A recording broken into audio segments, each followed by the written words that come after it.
ইউনূস সাহেব যদি থাকে কোন বিষয় ৭১-এর সময় এই দেশে যুদ্ধের নাগরিককে ফাঁসেছিল।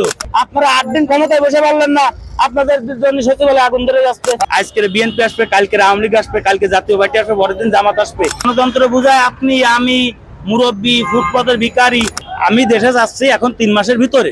বাংলাদেশের যে সকল নিবন্ধনকৃত দল আছে সকলের ভিতরে নির্বাচন দিয়ে যে প্রাইম মিনিস্টার হয় ঐক্য, কিন্তু এই মন্ত্রণালয়টাও একটা সিস্টেমের ভিতরে দিতে হবে। প্রত্যেকটা দলের বিজয় লোক আছে না, সব দলের তো পরাজয় নেই। আর এই যে গণতন্ত্র এই হত্যা করে যে বারবার আজকের বিএনপি আসবে, কালকে আওয়ামী লীগ আসবে, কালকে জাতীয় পার্টি আসবে, পরের দিন জামাত আসবে, এই একত্রিত এই যে দল করা, এই যে একত্রিত সংগঠন করা, এইটা বাদ দিতে হবে। ইউনূস সাহেব যদি থাকে ৩ মাসের ভিতরে নির্বাচন দেবে এবং সে এইটা করবে যে প্রত্যেকটা দলের ভিতরে ২-৪টা মন্ত্রী রাখতে হবে। গণতন্ত্র বুঝায় আপনি, আমি, মুরব্বী, ফুটপাতের ভিখারি, এটা তো আছে এই যে বিরাট পাওয়াটা, এই অর্জনটা কাদের? এই অর্জনটা আমাদের সাধারণ রিক্সাওয়ালা, পায়চালিত রিক্সাওয়ালা আর কিছু সাধারণ ছাত্র জনতা।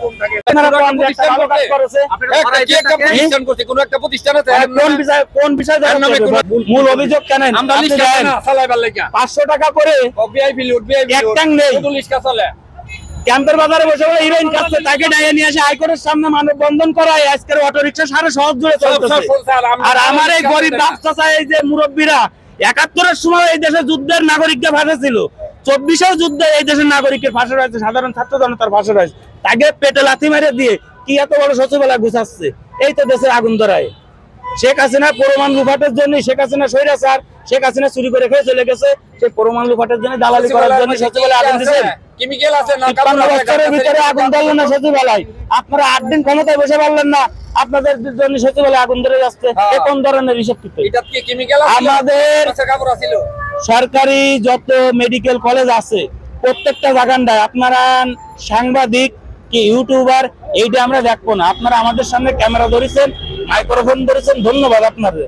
কিন্তু আপনারা এই ক্যামেরাটা, এই মাইক্রোটা নিয়ে সকল বিশ্ববিদ্যালয়, যে বিশ্ববিদ্যালয়গুলো আছে এবং মেডিকেল বিশ্ববিদ্যালয় যেটা, এইটার দিকে বিশেষ করে আপনারা একটু খেয়াল করে দেখেন গরিবের কি অবস্থা।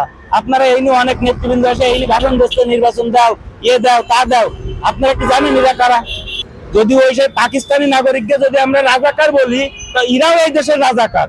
এরা আমাদের গরিবের ওই 2 মিনিটের একটা সিল ভোট নেওয়ার পরে আমাদের সাথে যেটা করার সেটা করেছে। এই যে সাধারণ ছাত্রছাত্রীদের কি উপকার করেছে ডক্টর ইউনূস। ৮ তারিখে উনারে এই দেশে নিয়ে আসলো, স্বাগতম জানায়। উনি তো অবৈধ। শেখ হাসিনা 10 বছর 8 মাস এই দেশে অবৈধ প্রাইম মিনিস্টার ছিল। খালেদা জিয়ার সাথে ওইসব ভাবরুদ্দিনের সময় নির্বাচন করে আসছে, আমরাও ভোট দিচ্ছি, আপনারাও ভোট দিচ্ছেন, অনেক মুরব্বীরাও ভোট দিচ্ছে। কিন্তু এই দেশে 10 বছর 8 মাস অবৈধ বালি ছিল, আর সে বিগত 7.5 মাস অবৈধ। কিসের জন্য অবৈধ? ছাত্ররা তো তারা এনে দিয়েছে কিসের জন্য? ইউনূস নাম করে বাংলাদেশে 1 কোটি লোক আছে। ইউনূস নাম করে বাংলাদেশে 1 কোটি লোক আছে। কেন ডক্টর ইউনূস নোবেল বিজয় 6 সালে হয়েছে, এই পর্যন্ত 6 জন নোবেল বিজয় জেলখানা আছে। আর 7 নাম্বার নোবেল বিজয় জেলখানাটা যাবে আসছে আমাকে একমাত্র নোবেল বিজয় ডক্টর মোহাম্মদ ইউনূস। কেন চীন, রাশিয়া, ইন্ডিয়াতে অনেক নোবেল বিজয় আছে, ওতে একটা কমে গেলেই ওকে যায় আসে না।